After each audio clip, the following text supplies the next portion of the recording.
A few days ago, I posted a video called I Can't Play Marvel Rivals Anymore. And that video blew my entire channel out of the water. And I genuinely cannot thank you guys enough for the engagement and the positivity that I got out of it. You guys are fucking awesome. Unfortunately, though, I did miss some things, and it wasn't all love. There was a lot of misinterpreting, lack of understanding, lack of trying to understand, and cherry picking that came out of that video. So I want to take a look at some comments and talk about a couple topics that I might have missed or didn't fully explain in the last video. The amount of people that I had in the comments who had also experienced this issue is kind of crazy to me. With as much as you see on the internet about EOMM, and with so many players disregarding it on forums, I expected copious amounts of hate, if anything at all. But I didn't avoid the hate either, and we'll get there. Something I missed in the last video was how difficult it is to learn new characters, or honestly just play the game in general as a solo player. This commenter said, even in QP you basically can't learn and practice a new character because the game expects you to solo tank carry with an Ultron solo heal while the enemy team is running 2 tanks and a Luna Loki nearly every game. And this is super true. This is actually the biggest thing that makes me want to just completely hop off the game. Or, well, yeah. I mean, there's really no point in having 90 gigabytes of Netease sanctioned pain and suffering on my SSD anymore. Every time I open the game, I'm reminded that it's time to carry 3 to 4 insta-lock DPSs with broken fingers and gambling addictions into a playable game. And God forbid I get a Luffy game. To do that, I'd have to become everything I've hated, and that shit blows, man. Also, the single player experience, especially in ranked, is not talked about enough. This game is damn near impossible to play solo. Most of my playtime came from either playing solo or duos with my girlfriend who has never played a shooter on anything in her life. Whereas I live and breathe for this shit. But almost all of my ranked experience is just raw dogging it by myself. And let me tell you, that shit sucked. There are matches in ranked that feel near helpless, and it constantly feels like as soon as you're about to hit that rank up, robot AIDS occurs. I mentioned a little bit about toxicity in the last video, and I got a few comments that definitely had some pretty choice words for me even mentioning it, but ranked is horrible about shit like this, and it's pretty much necessary for me to have comms on in a ranked match, so it would literally be damaging to the ranked experience to make players who prefer a positive chat experience to just turn them off. Nobody actually wants this. And to the few people who did have an issue with me mentioning toxicity, why is it a necessary experience for you to talk shit on the internet? There's a difference in calling a player dog shit and telling someone what they did wrong. Like 90% of Rivals chat function is solely used to bully each other. If it was just the odd few players every other game session, I wouldn't even be mentioning it, but it's damn near every single game. Bad players aren't benefiting from it, and good players only do it to stroke their ego. I don't know, I just don't get why we can't say GG and just move on. If a player's doing something that stupid, just tell them why it's stupid. The fact of the matter is that none of the people talking shit in chat would ever say the shit that they say in chat in real life. It's just like Mike Tyson said, social media made y'all way too comfortable with talking shit on the internet and not getting punched in the face for it. I also need to add that a viewer ended up joining my Discord and showed me this. This is the rank distribution for Marvel Rivals. Why is the distribution almost completely equal between ranks? This isn't typical rank distribution. Here's the rank distribution for Overwatch, Apex, and Valorant. The reason I bring this up is because the sheer amount of people, including content creators, that will tell you to just carry your matches, and that it's just a skill issue, despite the fact that, according to the game, we're pretty much all the same skill level. I honestly don't think you'd have to go much farther than rank distribution by itself to prove that something is happening with the matchmaking system. And with all the statements Netease has made talking about how a long and close game isn't a good matchmaking proposal, and matchmaking research that prefers shorter games, which I must say again is a one-sided stomp. The same viewer that clued me into the rank distribution system also showed me this post from a content creator who's a top 50 one above all. It reads, "If this doesn't prove EOMM is real, then I don't know what is. New account, won 2 games, hit by a AFK Lever versus Smurfs, and then stuck in a 50-50 pattern of winnable, unwinnable games for the next 6 to 7 games. Once we broke out of the pattern, easiest games of my life." Again, to the brain dead skill issue people in my comments, does the top 50 one above all player just have a skill issue? This commenter said, "Even if I accept that I'm not as good at the game as I think I am, why do I keep getting teammates that are worse than me? Like, if I'm ass, why are other people on the team more ass than me on a consistent basis?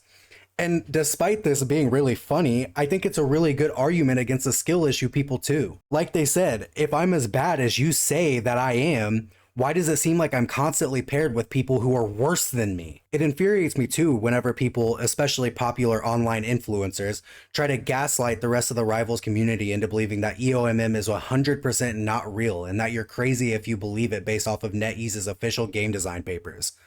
That paper's complex formulas that keep players addicted wouldn't just get thrown away, especially if everyone who's played Rivals shares the same anecdotal experience that 95% of matches are a steamroll while the other 5% are actually composed of evenly matched players, in ranked by the way. If anything, I'd say it's infinitely more delusional to assume that in Netease's numerous documents and conferences showing their casino-esque approach to game design somehow had absolutely nothing to do with the development of Marvel Rivals. In fact, if I'm remembering correctly, Netease's spokesperson of their GDC showcase explicitly stated something along the lines of, unlike previous competitive systems and games, our in-match system prioritizes player retention and shorter matches over drawn-out competitive ones.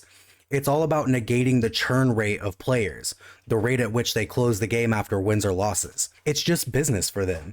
And like any other business, they're not our friends, and they'll implement whatever systems they can to maximize profits for as long as possible. And yes, that includes sensually gratifying their audience via incredibly revealing and detailed skins.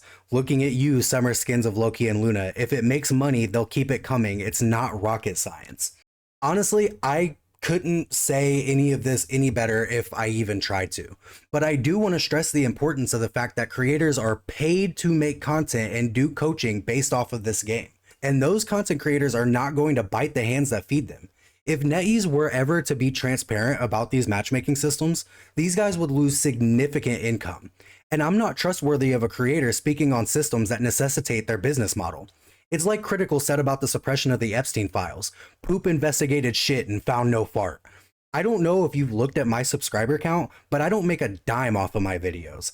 And for content that I make in the future where I may have a bias, you will know that bias. And if money is ever made on this channel, you will know it has been made. I always find it funny how the only common denominator is you bots that parrot such phrases will blame all of your match losses on you, but not give you and you alone credit for all of your wins. Mind you, either mindset involving you being the sole reason winning or losing all of your matches is dumb. I just find it interesting how readily available these EDO people disregard any everything that doesn't align with their delusion. Overall, I think this game signal boosts the worst types of people, specifically in regards to their egos. Moreover, as per usual, the brainlets are going to be the main reason why improvements take so long to come to fruition. And once again, I couldn't have said it any better. Some of you guys need to start YouTube channels because y'all are more well-spoken than I am. Can I have you guys just write my scripts and I'll do the voiceovers and editing? Pretty please? Maybe? Possibly? EOMM, regardless on if it exists or not, doesn't bother me. The people who refuse to swap, throwers, and just people who are so trash but they hit high elo purely from playing hundreds of thousands of games is absolutely crazy. I mean, like, these are all direct results of EOMM. I don't know how you could have an issue with any of that without having a problem with EOMM. It's like you have a cup that's leaking and you don't see where it's leaking from, but you're really tired of getting water all over yourself every time you pick the cup up to take a drink. Does that make any sense? My only issue with this game is the horrific balance. Support dealing as much if not more damage than DPS while healing so much that their team is immortal is just ridiculous. People complain about bad DPS despite the fact their DPS might not even be bad, just nothing dies so there's nothing they can do. Ah, yes! I'm genuinely pissed off I forgot to mention balancing in the video. This game makes the most questionable balancing decisions. Like, I'm forever a hater of Jeff's ult. And then when they rebalanced him, whether you think it was a buff or a nerf, they still didn't deal with one of the most disruptive ults in the game. There's so many things you could have done with Jeff's character design, and your idea was give him an ult that literally pauses the game. I know that's a hot take, but goddamn, I hate Jeff. There's also a massive discrepancy in actually usable characters, specifically in the tank and support roles. Why are the only two usable healers in the game still just Luna and Cloak? Like, could I please get a usable healer added to the roster, for the love of God? On top of the fact that some of these healers are just standing in the backline pocketing and no one ever tries to kill them. It's like only dive specific characters are allowed to flank, and then you'll blame the most likely solo tank for not being able to hold the front line when the enemy tank is getting spoon-fed heals like the greediest Shigoi in the universe. And speaking of tanks, why is there like 4 usable tanks in the entire game? You heard me right. It's time for some more hot takes, goddammit. Literally everyone on the roster does what Magneto does, but better. Hulk is just Venom if Venom had 0 sustainability. Captain America just isn't a fucking tank, flat out. He doesn't play like a tank, he doesn't have the health of a tank, and he's completely useless on the front line. The Thong has worse damage and sustainability than Thor, and his shift is almost exclusively used for running away from the fight. And Penny, oh my god, I'm gonna get so much hate for this one. Penny is the most easily counterable tank in the entire game. Destroy the Spider Mine? Tin can. Iron Fist? Tin can. Traps? Don't walk on them. Tin can. Now, I'm not going to say there aren't cracked Penny players, but every time someone plays Penny on my team, they're swapping less than halfway through the round. Her ult is annoying as fuck, though. I disagree with the EOMM thing. The ranks are just horribly inflated right now. We need placement matches and role queue. Hey, someone who actually respectfully disagrees. I kind of respect that. But yeah, ranks are horribly inflated. Thank the Chrono Shield cards for that one. And I've honestly never seen a game that didn't have some sort of placement match. A lot of issues in rank could be fixed purely off of placement matches. And I've been saying it since the game launched that role queue should at least be an option. I don't even care or want it to be a main part of the game. Just give me the option. I don't know why that's such a bad thing to have. And again, on Chrono Shield cards, these are really indicative on how Netease feels about their rank system. Like, you can literally get out of jail free card yourself all the way into gold. No wonder the rank distribution is completely fucked. And on to the hate comments. This one should be fun. This generation is so soft.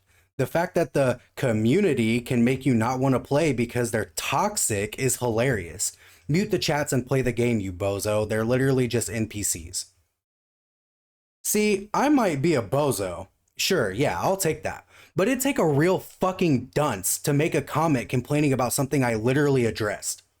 Which I hear you saying, in the great words of Tyler the Creator, just close your eyes, turn the chat off. Which to an extent I agree. If you don't want to deal with trash talk in chat at all, then yeah, turn the chat off. Then you need to ask yourself for a moment, what would happen if all the players who prefer a positive experience in chat turn the chat off? You guessed it, you would be left with an absolute cesspool of squeakers screaming at you to commit self-inflicted Luigi because you didn't heal them when they were 6 feet deep in the Venom's twerking ass crack. Let me remind you that there are grown men playing this game who would rather sit in a cesspool of toxic screaming children than simply throw a GG in chat and move on. It's so funny to me the amount of people who complain about game chats being dead and how antisocial everyone is on the internet these days, despite people acting like this. It is absolutely because everyone hates you and absolutely hates the way you have no concept and how to convince anyone at any time to play the way you think the game should be played. I don't even have anything to say about this. I just thought it was really funny when I read it for the first time. I am a bit flabbergasted. Well, hold on. This is written in such a schizophrenic way. I'm a bit flabbergasted. He's searching rage bait. You spelled that wrong, buddy. Toxic videos, and he finds them. You clearly haven't played League of Legends, and did you not say you played COD? Bro, COD? People shit talk 10 times more in COD. That video must be some crazy clickbait rage bait. You spelled that wrong too. This guy left like 3 or 4 comments on my video in different places and in replies, and all of them look just as schizophrenic as this one does. But yeah, I did play COD, and I'm also doing a video on COD, so unfortunately I'm probably gonna have to go back and play more for footage, so that sucks. And if any of you guys are content creators and have clean footage of any COD from Modern Warfare 2019 and up and want it to be featured in that video with credit, please let me know because it might help both of us out. But anyways, yeah, I did play COD for a long time. And what I'll tell you is that a lot of COD is a casual experience. And COD also isn't team-based. So the toxicity in COD is pretty few and far between. I think the online conception of COD players being the staple children of toxicity is from 1, goofy, sweaty, or campy playstyles within the game, 2, YouTube rage baiters, and 3, COD players ruining other shooter games and communities because they aren't COD. Also, not that it's a good thing, but when you ban almost all of your players from voice and text chat for no reason, you're not left with many people to talk at all, let alone be toxic. And before you start typing, yeah, I recognize there are modes like Search and Destroy and other competitive modes that are toxic. But in normal respawn game modes, barely anyone ever talks. It's a bunch of dads behind TV screens. Let's be so real. And lastly, I use the YouTube videos for rivals for examples of toxicity you'll find surprisingly common in a day-to-day match. A quote from the video. It's not just the presence or type of toxicity, it's the frequency of it. Comment section full of skill issue. I find it both telling and surprising the amount of people who think that EOMM doesn't exist, who came into the comment section of this video without ever actually listening to anything I said, just to comment skill issue or some other bullshit. EOMM believers are truly a low point in human perception. Jesus fucking Christ. This guy posted this and I saw it, but didn't respond because, like, what do I even say to that, you know? Until Kamikaze commented, the company themselves literally said they're using EOMM. Which they haven't, but, you know, they might as well have had. And then he posted a comment that I don't have access to anymore because he deleted it. But he basically said that it's not EOMM and that it's a different matchmaking algorithm that adds more variables and favors different kinds of scenarios. This one got me a teensy bit heated, so good job winning the Rage Bait Award, I guess. I posted a reply that said, "Oh my lord. In-match is an engagement-optimized system of matchmaking by definition. The amount of people who have claimed I don't know what I'm talking about because I didn't say in-match every time is purposefully presenting my argument in bad faith. In-match does not just add more variables. You literally said it yourself. They favor different kinds of scenarios, which is not a fair game. It's so funny to me that people like you will say that anecdotal evidence isn't real evidence and then use your own anecdotal evidence to prove a point. Did you even watch the video, or did you just see the title and had to make sure you come run game for Daddy Netease?" And then he does this thing, which is the most basement dwelling Redditor shit I have ever seen in my life, where he goes, "You don't even know what fair means, and you have a victim complex, and that by definition, we're talking about a specific system, and if I want to make a category of systems, then even professional chess has EOMM." Holy fucking semantics, Batman. Look at how defensive and aggressive these people get when they encounter a differing opinion. It's so funny that he tries to gotcha me on anecdotal evidence when, one, since Netease isn't transparent about matchmaking, everyone has to base their opinion on some level on anecdotal evidence, and two, how are you going to try to gotcha me on anecdotal evidence and then blame my opinion on having a victim complex? And lastly, I never made it a category of systems. I was specifically talking about rivals and in-match the entire time. You're just picking out the conflation of EOMM and in-match and then acting as though that's me categorizing systems. This is just Reddit debate level semantics. There were more comments like this, but a lot of them aren't even worth reading because they don't actually engage with the topic at all. But I'd like to add, for all the people calling me soft for the voice chat toxicity points, I'm apparently not soft enough to just delete or ignore any of your comments, which a lot of other content creators probably would have done. But that's pretty much all I've got for now, unfortunately. But if you like these videos, you'll really enjoy the video on Call of Duty that I have coming up. And if you're devoid of content or bored, I Twitch stream almost every day on Twitch starting between 4 and 6 p.m. CST. And I have a Discord you can hang out in, all of which will be in the description, and I'll see you guys later.